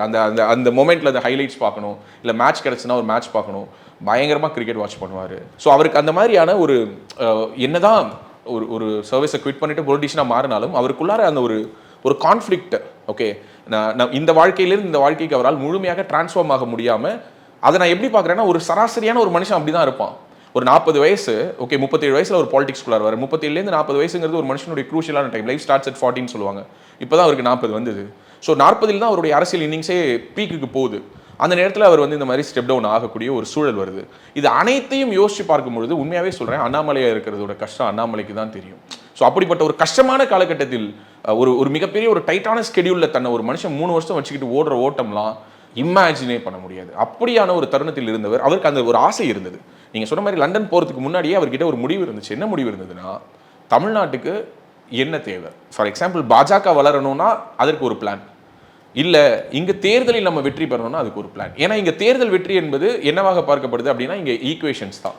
இன்னைக்கு பாஜக கூட்டணி வந்து அமைஞ்ச உடனேவே நிறைய கேள்விகள் வைக்கிறாங்க. பாஜக அதிமுக கூட்டணி எப்படி ஜெல் ஆகும், எப்படிங்க அது ஒர்க் அவுட் ஆகும் அப்படின்னு. இப்போ திமுக கூட்டணியில் இருக்கக்கூடிய எல்லா கட்சிகளுக்கும் ஒருமித்த கருத்து இருக்கான கிடையாது. இப்போ இடபிள்யூஎஸ் எடுத்துக்கிட்டிங்கன்னா மார்க்சிஸ்டுக்கு ஒரு கருத்து இருக்குது, திமுகவுக்கு ஒரு கருத்து இருக்குது. இப்போ ஈழ போராட்டத்தை எடுத்துக்கிட்டிங்கன்னா விடுதலை புலிகளை காங்கிரஸ் இயக்கம் எப்படி பார்க்குது, விடுதலை சிறுத்தைகளை எப்படி பார்க்குதுங்கிறதுல முரண்பாடு இருக்குது. இப்படி முரண்பட்ட நபர்கள் தான் கூட்டணி வச்சிருக்காங்க. இது 1967 இப்படி தான் இருந்திருக்கு. ஸோ அதனால இது ஒரு புதிய விதிவிலக்கு. ஆனால் அதிமுகன்னு வரும்பொழுது அது ஒரு பெரிய பிரச்சனையாக இருந்தது. அவர் ஓப்பனாக சொன்னார். என்ன சொன்னார்? இந்த கூட்டணி அமையணும்னா நான் ஸ்டெப் டவுன் ஆனால் தான் அமையும்னாரு. இந்த கூட்டணி அமையணும்னு மத்திய தலைமை விரும்பும் பொழுது அவர் ஸ்டெப் டவுன் ஆயிட்டார். அப்படிதான் நான் இதை பார்க்குறேன். ஸோ அந்த ஒரு இடத்திலும் கூட ஒரு ஹீரோய்க்கான ஒரு கம்ப்ளீஷன், ஒரு ஃபேர்வெல் தான் அவருக்கு கிடைச்சிருக்கதா நான் பார்க்குறேன். ஓகே, இப்போ அண்ணாமலை ஆதரவாளர்கள்லாம் அன்ஹாப்பியாக இருப்பாங்க, வருத்தத்தில் இருப்பாங்க, அதெல்லாம் புரிஞ்சுக்க முடியுது. அண்ணாமலை இதை எப்படி பார்க்குறாரு? அவர் எதுவும் ஃபீல் பண்ணாரா? பார்த்தீங்களே, அண்ணாமலை இமயமலைங்கிற மாதிரி நேராக அங்கே போயிட்டாரு. ஜஸ்ட் ஒரு குவிக் ட்ரிப், கண்ண மூடி கண்ண துறக்கிறதுக்குலாமே போயிட்டு வந்தார். வந்துட்டு இன்னும் ரொம்ப அதனால தான் இமயமலை திட்டமே வச்சிருந்தாரு நீங்கள் பார்க்குறீங்களா? அவருக்குள்ளார கொஞ்சம் கூட வருத்தம் இல்லைங்க, கொஞ்சம் கூட வருத்தம் இல்லை. வருத்தப்படுறவராக இருந்தால் இதை எந்த வகையில் வேணாலும் அவர் இன்னைக்கு ரிஃப்ளெக்ட் பண்ணலாம். நான் சொல்ல வருது, இன்னைக்கு நீங்கள் கேட்கக்கூடிய கேள்விக்கு பின்னாடி இருக்கக்கூடிய டோன் வந்து ரொம்ப ஒரு ஜென்யூனாக கேட்குறீங்க. ஆனால் இதை தாண்டி அண்ணாமலை வந்து மனமுடைந்து விட்டார், இன்னும் அண்ணாமலை தற்கொலை பண்ணிக்கிட்டாருன்னு மட்டும்தாங்க நியூஸ் போடலை, மீதி எல்லாத்தையும் போட்டுட்டாங்க. அண்ணாமலை வந்து அரசியல் விட்டே போகிறாரு, அண்ணாமலையை அடித்து துரத்திட்டாங்க, அண்ணாமலையை விரட்டிட்டாங்க.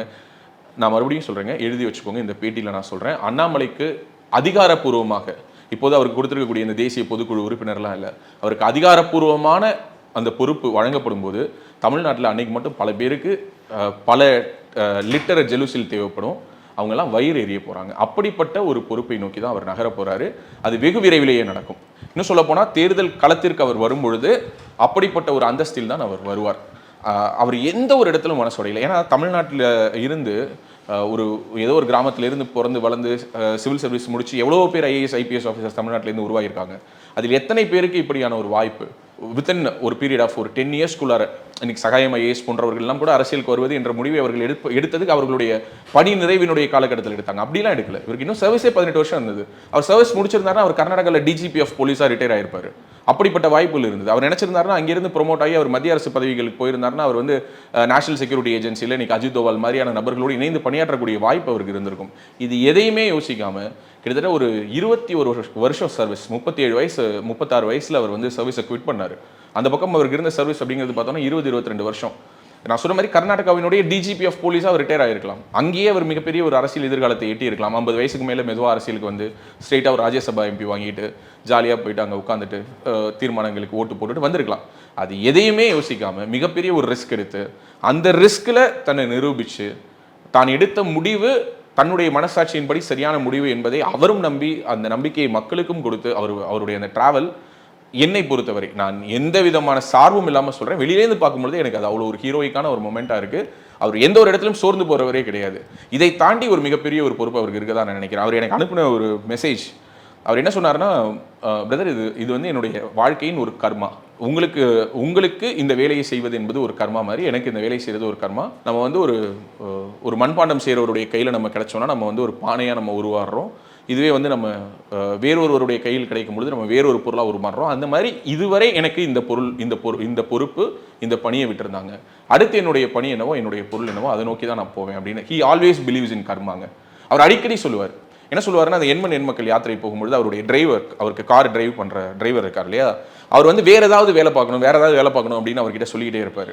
அப்போ ஒரு நாள் அவர் சொன்னார், எல்லாரையும் உட்கார வச்சுட்டு சொன்னார், பிரதர் உங்களுக்கு என் காரை ஓட்டணுங்கிறது உங்களோட கர்மா, முன்னாடி நடந்து போகிற ஒருத்தவருக்கு எனக்கு செக்யூரிட்டி கொடுக்கணுங்கிறது அவருடைய கர்மா. ஸோ நம்ம எல்லோருமே நம்மளுடைய கர்மாவை பர்ன் பண்ணிட்டு இருக்கோம். ஸோ இதில் நீங்கள் இந்த வேலை செய்ய முடியலையே நினைக்காதீங்க, இந்த வேலையை நீங்கள் செய்யணுங்கிறது இந்த இடத்துல விதிக்கப்பட்டிருக்குன்னாரு. He is more religious and he believes that everything happens for a reason. அதனால் அவரிடம் போயிட்டு நீங்கள் சோர்ந்து போயிட்டீங்களா அப்படின்னு ஒரு கேள்வி கேட்டோம்னா அவர்கிட்ட சிரிப்பு தான் அவருடைய பதிலாக வரும். அண்மையில் சீமான் அவர்களும் அண்ணாமலை அவர்களும் ரொம்ப ஒரு அந்யூன்யமாக அண்ணன் தம்பியாக பழகுறாங்க. இது எப்படி பார்க்குறீங்க? சீமான் அண்ணன் மேலே அண்ணாமலை அவர்களுக்கு மிகப்பெரிய ஒரு மரியாதை உண்டு. ஏன்னா இதையுமே நான் ஏன் ரொம்ப பர்சனலாக என்னால் இவ்வளோ ஷியூராக சொல்ல முடியுதுன்னா, திரு சீமான் அவர்களோடு நான் பழகியிருக்கேன். நான் சீமான் அவர்களோடு தேர்தல் காலங்களில் பணியாற்றியிருக்கிறேன். தெரிஞ்சு தான் அதுக்கு பிறகு தான் நான் அவர் கூடவே ஒர்க் பண்ண திரு அண்ணாமலை அவர்களோடு ட்ராவல் பண்ண ஆரம்பித்தேன். அந்த காலகட்டங்களிலே அவர் அடிக்கடி சொல்கிற வார்த்தை என்னன்னா, பிரதர் என்ன வேணாலும் விமர்சனம் இருக்கட்டும் பிரதர், ஆனால் அவருக்கு இருக்கிற கட்ஸ் வேறு. இது அவருடைய இந்த வார்த்தையை அவர் என்றுமே மாற்றி சொன்னதே கிடையாது. தனிப்பட்ட முறையில் தமிழ்நாட்டினுடைய பல முக்கியமான அரசியல் கட்சிகள் பேசாத விஷயங்களை சீமான் பேசினாருங்கிறத அவர் உறுதியாக நம்புறாரு. ஒரு உதாரணத்துக்கு சுற்றுச்சூழல் பாசறை மூலமாக அவங்க கொண்டுட்டு வந்த நல்ல விஷயங்களாக இருக்கட்டும், அல்லது இங்கே வந்து பெரியாரை பற்றின ஒரு விமர்சனத்தை எடுத்து முன் வச்சு அதன் மூலமாக பெரியாரை விமர்சித்தாலே ஒரு கட்சி காணாமல் போயிடுங்கிற ஒரு இடத்துல இல்லாமல், இல்லை பெரியாரை வந்து என்னுடைய கொள்கை தலைவர்னு சொல்லிட்டு தான் ஒருத்தர் கட்சி ஆரம்பிக்கணுங்கிற ஒரு நிலை இல்லாமல், பெரியாரை எதிர்த்தும் இங்கே அரசியல் பண்ண முடியும்னு சொன்னதாக இருக்கட்டும், அல்லது திராவிடத்துக்கு மாற்றாக இங்கே ஒரு அரசியலை கொண்டுட்டு வர முடியும் நம்பினதாக இருக்கட்டும், அதை ப்ரூவ் பண்ண விதமாக இருக்கட்டும், இது அனைத்துலையுமே திரு சீமான் அவர்கள் மேல் திரு அண்ணாமலை அவர்களுக்கு ஒரு பெரிய நன்மதிப்பு உண்டு. அன்ஃபார்ச்சுனேட்லி இதே மாதிரியான ஒரு நன்மதிப்பு வந்து சீமான் அவர்களிடம் இருக்குதாங்கிறது எனக்கு தெரிஞ்சுக்கிறதுக்கான ஒரு காலகட்டம் இல்லை. ஏன்னா எனக்கு இன்னைக்கு அவர் கூட சுத்தமாக பழக்கம் இல்லை. அதனால சுத்தமாக தெரியாத ஒரு விஷயத்தை நம்ம சொல்ல முடியும். நீங்கள் எக்ஸ்பெக்ட் பண்ணீங்களா அண்ணாமலையெல்லாம் கடைசியாக சீமான புகழ்வார் அப்படின்லாம்? இல்லை, எனக்கு ஆரம்பத்திலேயே எனக்கு தெரியும். ஏன்னா அவருக்கு மட்டும் இல்லை, பாரதிய ஜனதா கட்சியில் இருக்கக்கூடிய பல மூத்த தலைவர்கள், இன்னும் சொல்லப்போனால் சங்கம் ஆர்எஸ்எஸ்னுடைய டெல்லியில் இருக்கக்கூடிய, நாக்பூர்லேருந்து ஆப்ரேட் ஆகக்கூடிய, தமிழ்நாட்டு அரசியலை கூர்ந்து நோக்கக்கூடிய மிக முக்கியமான பிரமுகர்கள் உட்பட அனைவருக்குமே தமிழ்நாட்டில் நாம் தமிழர் கட்சியினுடைய வளர்ச்சி, திரு சீமான் அவர்களுடைய அரசியல் பற்றின ஒரு பார்வை உண்டு. அவங்க எல்லோருமே என்ன அட்மையர் பண்ணுறாங்கன்னா, how he is building it. Okay, இந்த ஒவ்வொரு செங்கலாக அடுக்கி இன்னைக்கு 1 6 ஆக்கி 6 8 ஆக்கி இன்னைக்கு ஒரு மாநில கட்சியாக அங்கீகாரம் பெற்றிருக்கிறார். தேர்தல் ஆணையத்தினுடைய அங்கீகாரம் பெறக்கூடிய அளவுக்கு அந்த கட்சியை எப்படி வளர்த்தெடுத்தார் அப்படிங்கிற ஒரு மதிப்பு அவர் மேல் எல்லோருக்கும் உண்டு, எனக்கும் உண்டு. அதே மரியாதை திரு சீமான் அவர்கள் மேல் உண்டு. இன்னும் சொல்ல போனால் அவருடைய ரொம்ப குரூஷியலான டைம்ஸ், ஃபார் எக்ஸாம்பிள் அவருடைய பர்சனல் லைஃப்பில் வந்த விமர்சனங்களாக இருக்கட்டும், அல்லது கட்சியினுடைய ஒரு பொதுக்கூட்டம், அதை பற்றி ஒரு விமர்சனமாக திரு ராஜீவ்காந்தி நாம் தமிழர் கட்சியிலிருந்து விலகி சென்று இன்னைக்கு திமுகவினுடைய மாணவர் அணி செயலாளராக இருக்கிறாரு. அவர் கூட ஒரு விமர்சனம் வச்சிருந்தார். அவங்களுடைய ஒரு பொதுக்கூட்டம் நடத்துவதற்கு ஜி கார்னர் மைதானத்தை திருச்சியில் கேட்டார்கள். அது வந்து ரயில்வேக்கு சொந்தமான ஒரு மைதானம். அந்த மைதானத்தை கடைசியாக திரு அண்ணாமலை அவர்கள் தான் பெற்று தந்தார் அப்படின்லாம் சொல்லிட்டு அது ஒரு விமர்சனமாக வச்சிருந்தார். அது ஒன்றும் தவறு கிடையாது. இங்கே வந்து மைதானத்தை பெற்றுத்தரது தவறு கிடையாது. மைதானத்தை அவர் பேரில் எழுதி கொடுக்கறது தான் தவறு. ரயில்வேஸ்க்கு யார் பணம் கட்டினாலும் மைதானம் கொடுப்பாங்க. அப்போ நாம் தமிழர் கட்சிக்கு மைதானம் கொடுக்கக்கூடாது, அல்லது நாம் தமிழர் கட்சி என்பது மைதானத்தை கொடுத்தோன்னா அது தவறாயிடுங்கிற அளவுக்கான ஒரு புரிதல் இருந்ததுன்னா அந்த இடத்துல பேசி, இல்லை நாம் தமிழர் கட்சி அந்த கூட்டம் நடத்துவதற்கு அந்த அரங்கத்தை கொடுங்க அப்படின்னு உதவி இருக்காரு. அந்த மாதிரி அது சீமானே ஒத்துப்பாரு. அதில் ஒன்றும் தவறு கிடையாது. அதான் நான் மறுபடியும் சொல்கிறேன், 2 பேருமே வெளிப்படையாக ஒருவரை ஒருவர் புகழ்ந்து கொண்டது அல்லது ஒருவரை ஒருவர் பாராட்டி கொண்டது எல்லாமே அரசியல் நாகரிகமாக நான் பார்க்குறேன். நான் ஒரு கான்ட்ராக்ட் எடுக்கிறேன், அது ஓம் பேரில் எடுக்கிறேன், இல்லை ஓம் பினாமிக்கு ஏன் பினாமிக்கு சண்டை அப்படின்னு சொல்லி எந்த விதமான டீலிங்கும் பண்ணல. இது முழுக்க அரசியல் நாகரிகம், தமிழ்நாட்டில் வளர வேண்டிய ஒரு நாகரிகம் நான் பார்க்குறேன். அது 2 பேரிடம் இருக்கிறத நான் வரவேற்கிறேன். அது அரசியல் நாகரிகம் நீங்கள் சொல்கிறீங்க. அதெல்லாம் தாண்டி இந்த மாதிரி கட்சி சார்ந்த விஷயங்களையும் அண்ணாமலை வந்து இந்த மாதிரி உதவி பண்ணியிருக்காரு அப்படிங்கிறதா இருக்கட்டும். அண்மையில் 2 பேரும் ஒரே மேடையில் நின்று மாறி புகழ்வதாக இருக்கட்டும். அவர் வந்து நான் போராளியாக பார்க்குறேன் களத்தில் ஒரு அரசியலில் அப்படின்னு சொல்லி அண்ணாமலை சொன்னதெல்லாம் நம்ம பார்த்தோம். இதில் 2 விஷயம், இதை நான் 2 பிரிச்சுக்கிறேங்க. ஒன்று வந்து என்னென்னா, திரு அண்ணாமலை அவர்களுக்கு எந்த விதமான கால்குலேஷனும் கிடையாது. எல்லோரும் சொல்கிறாங்க என்னென்னா, பாஜக கூட்டணிக்கு நாம் தமிழர் வந்தாலும் வரும், அதனால தான் வந்து இப்படிப்பட்ட ஒரு நரேட்டிவ் செட் பண்ணுறாங்க. நேற்று கூட பார்த்தீங்கன்னா எஸ்ஜி சூர்யா போயிட்டு சந்திச்சுட்டு வந்தார். நிர்மலா சீதாராமன் வந்திருந்த பொழுது சீமான் போய் சந்திச்சாருங்கிற ஒரு நரேட்டிவ்லாம் செட் பண்ணாங்க. அப்படி அந்த ஒரு அலையன்ஸ் வரவே வராது. அப்படியான ஒரு எண்ண ஓட்டமும் திரு அண்ணாமலை அவர்களிடம் கிடையாது. நீங்கள் சொன்ன கடைசி மேடை 2 பேரும் சேர்ந்து ஒரு மேடையில் நின்று பரஸ்பரம் பேசிக்கொண்ட மேடையில் கூட பார்த்தீங்கன்னா அண்ணாமலையினுடைய பேச்சுக்கும் சீமானுடைய பேச்சுக்கும் பெரிய வித்தியாசம் இருக்கும். ஏன் இவங்க 2 பேரும் ஒத்து வர மாட்டாங்கிறத அந்த மேடையிலேயே சீமான் சொல்லியிருப்பார். இவர் என்ன சொன்னார், நான் வந்து தேசியத்திலிருந்து நான் தமிழை பார்க்குறேன், அண்ணன் வந்து தமிழ்லேருந்து தேசியத்தை பார்க்குறாருன்னாரு. அதுக்கு உடனே அவர் வந்து என்ன சொன்னார், நான் முதல்ல என் அம்மாவுக்கு வந்து என் பையனாக இருப்பேன், அப்புறம் தான் வந்து என் மாமியாருக்கு நான் மருமகனாக இருப்பேன்னாரு. சீமான் அவர்களுடைய அரசியல் என்பது இவரை போன்ற இந்த ஒரு இடம் தான் நான் ஒரு நேரோவாக ஒரு லைன் ட்ரா பண்ணி காட்டணும்னு நினைக்கிறேன். அண்ணாமலையும் சீமானையும் ஒப்பிடுவது என்பதே தவறு. ஏன்னா அந்த இடத்துல அந்த மேடைக்கு ஒரு நாகரிகம் கருதி திரு அண்ணாமலை அவர்கள் சீமானை புகழ்ந்தார். ஆனால் அந்த புகழ்ச்சி கூட தன் மேலே ஒரு ஷேடை ஏற்படுத்திடுமோ, இப்படியெல்லாம் நீங்கள்லாம் கேள்வி கேட்டுருவீங்களோங்கிற ஒரு பயத்தில் சீமான் என்ன பண்ணுறாருன்னா, இல்லை தம்பி வேற நான் வேற, தம்பி வேணா சொல்லலாம் அண்ணனும் தம்பியும் ஒன்றுன்னு, ஆனால் அவர் அண்ணன் தம்பிங்கனாலும் நாங்கள் 2 பேரும் வேற அப்படிங்கிறத எஸ்டாப்ளிஷ் பண்ணுங்கிற ஒரு அழுத்தத்தில் இருக்காரு. ஸோ அவ்வளோ ஒன்றும் பதட்டப்பட வேண்டிய அவசியம் இல்லை. இருவரும் வேறு திசையில் தான் பயணிப்பார்கள். ஆனால் 2 பேருக்கும் இடையில ஒரு நன்மதிப்பு இருக்கிறதா நான் பார்க்குறேன். அது தமிழ்நாடு அரசியலுக்கு ரொம்ப அவசியம் நான் நினைக்கிறேன். என்டிஏக்குள்ள சீமானை கொண்டு வரணும் அப்படிங்கிற ஒரு முயற்சி நடைபெற்று வருகிறது அப்படிங்கிற பார்வையுமே பார்க்குறேன். நிறைய பத்திரிகையாளர்கள் கூட அதை சொல்கிறாங்க. நயினார் நாகேந்திரன் பதவியேற்ற உடனே தமிழ்நாடு மாநில தலைவராக சீமான் அவர்கள் ஒரு ட்வீட் போட்டார். என்ன ட்வீட் போட்டாருன்னு பார்த்துருப்பீங்கன்னு நினைக்கிறேன். என் அன்பு மாமா அப்படின்னு போட்டார். இருவருக்கும் இடையில் ஒரு நல்ல நட்பு உண்டு. இவருன்னு இல்லை, சீமான் அவர்கள் கோவை குண்டுவெடிப்பில் சம்பந்தப்பட்ட திரு பாஷா அவர்கள் சிறையில் இருந்து இறந்து போன பொழுதும் அவருக்கும் என்ன அறிக்கை விட்டாருன்னா, என்னோட அப்பா இருந்தால் அறிக்கை விட்டார். அவர் எல்லோருமே அப்பா மாமா சித்தப்பா தம்பி தான். நயினார் நாகேந்திரனுக்கும் திரு சீமான் அவர்களுக்கும் ஒரு நல்ல நட்புறவு இருக்குதானா? ஆமாம் இருக்குது. பாஜகவுக்கு நாம் தமிழர் மேல் ஒரு கண் இருக்குதானா? ஆமாம் இருக்குது. ஸோ எலெக்ஷன்ஸில் ஒரு கூட்டணி அப்படின்னு ஒன்று வரும்பொழுது அந்த அரித்மெட்டிக்கில் கூட்டல் கழித்தல்லாம் கணக்கு போட்டு பார்க்கும்பொழுது சீமான் இருந்தால் இந்த கூட்டணி இன்னும் பலமாகுமானா? ஆமாம் ஆகும். ஆனால் அவர் வரதுக்கான வாய்ப்பு என்னை பொறுத்தவரை, மற்றவங்கெல்லாம் ஆர்வமாக சொல்கிறாங்க, அதுக்கெலாம் நம்ம வெயிட் பண்ணி பார்க்கணும், நம்ம பொறுமையாக பார்க்கலான்னு, 200% சீமான் பாரதிய ஜனதா கூட்டணிக்கு வரமாட்டார். ஸோ அது வந்து நான் வேணால் எழுதி வேணாலும் கையெழுத்து போட்டு தரேன். அவர் கட்சியை வேணாலும் கழிச்சிட்டு போவாரே தவிர அவர் பாஜக கூட்டணிக்கு வரமாட்டார். நீங்கள் அவரோட ட்ராவல் பண்ணனால இதை நீங்கள் ஆணித்தனமாக 200% எனக்கு தெரியும். நான் அவரோடும் ட்ராவல் பண்ணியிருக்கேன். இப்போ பாஜகவினுடைய எதிர்பார்ப்பு என்னங்கிறது தெரியும். இவங்க எதிர்பார்க்கக்கூடிய ஒரு கேம்குள்ளார அவர் வரமாட்டார். அப்படிப்பட்ட ஒரு முடிவை அவர் எடுத்தாருன்னா நான் சொன்ன மாதிரி அவர் கட்சியை கலைக்க வேணாம், கட்சி ஆட்டோமேட்டிக்காக கலைஞ்சிரும். ஏன்னா என்னதான் இங்கே திமுக பாஜகவினுடைய பி டீம் என்று நாம் தமிழர் கட்சியை முத்திரை குத்தக்கூடிய ஒரு வேலையை கடந்த 10-15 ஆண்டுகளாக அவர்கள் கட்சி தொடங்கின காலகட்டத்திலிருந்து செய்தாலும் தமிழ்நாட்டில் சீமான் பாஜகவை விமர்சித்ததை போல திமுக அதிமுக உட்பட எந்த ஒரு கட்சியும் விமர்சித்ததில்லை. மிக காட்டமான விமர்சனங்களை முன் வச்சிருக்கிறாரு. பாஜகவும் காங்கிரஸும் ஒரே தட்டில் வைத்து பார்க்க வேண்டிய எதிரிகள்னு சொல்லி பல முறை பேசியிருக்காரு, பல மேடைகளில் பேசியிருக்காரு. ஆனால் இதில் என்ன ஒரு டிஃபரன்ஸ்னா, சீமான் பேசின பேச்சை வேற யார் பேசியிருந்தாலும் இந்நேரம் பாஜக, அதாவது நான் சொல்றது பாஜகன்னு சொல்றது மத்திய அரசு, இந்நேரம் அவங்களை உள்ளார தூக்கி வச்சு அவங்க வாழ்நாள் முழுவதும் வெளியில் வர முடியாத அளவிற்கு அவர்கள் மேல் வழக்கு போட்டிருக்கும். ஏனென்றால் தேசத்தினுடைய பாதுகாப்பு மற்றும் இறையாண்மைக்கு எதிரான கருத்துக்களை கூட சீமான் பேசியிருக்கிறார். ஸோ அப்போ இந்த இடத்துல ஒரு சாஃப்ட் கார்னர் இருக்குதா? ஏன் சீமானுக்கு மட்டும் இந்த ஒரு ஃப்ரீனஸை கொடுக்குறாங்க அப்படின்னா இதுதான் பொலிட்டிக்கல் கேம். ஏன்னா தமிழ்நாட்டில் திமுக என்ற ஒரு ஒற்றை கட்சியை எதிர்ப்பதற்கு, திமுகவினுடைய அந்த நரேட்டிவை உடைக்கிறதுக்கு, திமுகவை எதிர்ப்பதற்கு சீமான் ஒரு வலுவான ஒரு ஆயுதமாக இருக்கிறார். அவரை பயன்படுத்திக்கணும்னு ஒரு கட்சி நினைக்கிறதுல தப்பு கிடையாதுல்ல. தற்போதைய தலைவராக நயினார் நாகேந்திரன் இருக்காரு. நேற்று சட்டப்பேரவையில் கூட முதல்வர் அவர்கள் வாழ்த்துக்கள் தெரிவிச்சிருக்கிறாரு. எப்படி பார்க்குறீங்க? நல்ல விஷயம், ஒரு ஆரோக்கியமான விஷயம் தானே, வரவேற்க வேண்டிய விஷயம் தான். ஆனால் என்னன்னா, திரு நயினார் நாகேந்திரன் அவர்களுடைய அரசியலை நான் ரொம்ப கூர்ந்து கவனிச்சிருக்கேன். 2024 மக்களவைத் தேர்தலின் பொழுது நெல்லை மற்றும் தென்காசி தொகுதியில் பணியாற்றுவதற்கான ஒரு வாய்ப்பு எனக்கு கிடைச்சது. நான் அங்கே போகும்பொழுது ஒரு வித்தியாசமான ஒரு விஷயத்தை நோட் பண்ணேன். என்னன்னா, மாற்றுக் கட்சியை சேர்ந்தவங்க கூட அவர்கிட்ட வந்து கேஷுவலாக பேசுறது, அவர்கிட்ட ஒரு ஃப்ரெண்ட்லியாக இருக்கிறது, இது அவருடைய தனிப்பட்ட செல்வாக்கு. இப்போ திருநெல்வேலி அவருடைய பாஜக செல்வாக்கெல்லாம் தாண்டி தனிப்பட்ட செல்வாக்கு நிறைய கோர்ஸ் இருக்கு. அதனால தான் திருநெல்வேலி பாராளுமன்ற தொகுதியில் பார்த்தீங்கன்னா அதிமுகவால் 1 லட்சம் வாக்குகள் கூட வாங்க முடியல. வெறும் 83,000 வாக்குகள் தான் வாங்கினாங்க. அதிமுக வேட்பாளர் அங்கு களத்திலே பார்க்க முடியல. ஏன்னா இன்று வரை அவரிடம் திருநெல்வேலியினுடைய அதிமுகவும் நல்லுறவு வச்சுட்டு இருக்காங்க, திமுகவிலும் அவருக்கு நண்பர்கள் இருக்காங்க. இது அவருடைய ஒரு பெரிய ப்ளஸ். அவருடைய சமூக பின்னணி, ஏற்கனவே அமைச்சராக இருந்திருக்கிறாரு, எல்லோரையும் அரவணைத்து போறாரு. ஓகே, அவர் எந்த ஒரு இடத்திலும், அவர் இந்த ஒரு வாரத்தில் கொடுத்துருக்கக்கூடிய எந்த ஒரு பேட்டிலையும் பார்த்தீங்கன்னா கட்சியினுடைய கருத்து என்னவோ அதை தாண்டி அவருடைய கருத்து என்று ஒரு கருத்தை அவர் ரெஜிஸ்டர் பண்ணவே விருப்பப்படலை. ரொம்ப கேர்ஃபுல்லாக இதை ஹேண்டில் பண்ணுறாரு. ஏன்னா அவருக்கு ரொம்ப நல்லாவே தெரியுது இது நடப்பதற்கே சாத்தியம் இல்லாமல் இருந்த ஒரு விஷயம் இந்த கூட்டணிங்கிறது. அதை நடத்தி காட்டியிருக்காங்க. இதை தன்னால் இதுக்கு ஒரு சேதாரம் வந்துடக்கூடாது அப்படிங்கிறதுல அவர் ரொம்ப தெளிவாக இருக்காரு. சவாலாக என்ன நீங்கள் பார்க்குறீங்க? இப்போ அவருடைய மிகப்பெரிய சவால் இங்கே இருக்கக்கூடிய ஊடகங்களை கையாள்வதாகத்தான் நான் பார்க்குறேன். ஏன்னா இங்கே இருக்கக்கூடிய ஊடகங்கள், நான் திரும்பவும் சொல்கிறேன், இது ஒரு விமர்சனமாகவே முன்வைக்கிறேன், ஊடகங்களுக்கு என்று ஒரு நரேட்டிவை செட் பண்ணுற ஒரு இடத்துல, நான் சொல்கிறது மெயின் ஸ்ட்ரீம் மீடியாவை, டிஜிட்டல் மீடியா தான் இன்றைக்கி ஃப்ரீயாக ஆப்ரேட் ஆகுது. ஸோ இங்கே இருக்கக்கூடிய மெயின் ஸ்ட்ரீம் மீடியாக்களை ஆப்ரேட் பண்ணக்கூடிய ஒரு வேலையை திமுக செய்வதாக நான் உறுதியாக நம்புகிறேன். அது ஆதாரத்தோடு என்னால் நிரூபிக்கவும் முடியும். அதனால் தொடர்ச்சியாக அவரிடம் ஊடகங்களை மூலமாக இந்த கூட்டணிக்குள் குழப்பத்தை ஏற்படுத்துவதற்கான முயற்சியில் அவர்கள் ஈடுபடுவார்கள் அப்படிங்கிற ஒரு எண்ண ஓட்டம் எனக்குள்ளார ஒரு ஒப்பீனியனாக இருக்குது. அண்ட் அஃப்கோர்ஸ் அவர் பார்த்தீங்கன்னா இதை உணர்ந்து தான் அதிமுக வந்து என்ன பண்ணிட்டாங்க அப்படின்னா ஒரு அறிக்கையை கொடுத்துட்டாங்க. நேற்று வந்து பார்த்தீங்கன்னா அவங்களுடைய தலைமை கழக அறிவிப்பாக யாருமே கூட்டணி பற்றி பேசக்கூடாது, தலைமை மட்டும் தான் பேசணும்னு சொல்லியிருக்காங்க. இந்த கூட்டணி விமர்சிக்கிறது, செய்தி சேனல்களில் போய் கருத்து சொல்கிறது, ஊடகங்களில் பேசுறது எதுவுமே பண்ணக்கூடாதுன்னு சொல்லியிருக்காங்க. இன்று அதிமுக வெளியிட்டது போன்றே ஒரு அறிக்கை பாஜகவிடமிருந்தும் வரும் என்று எதிர்பார்க்குறாங்க.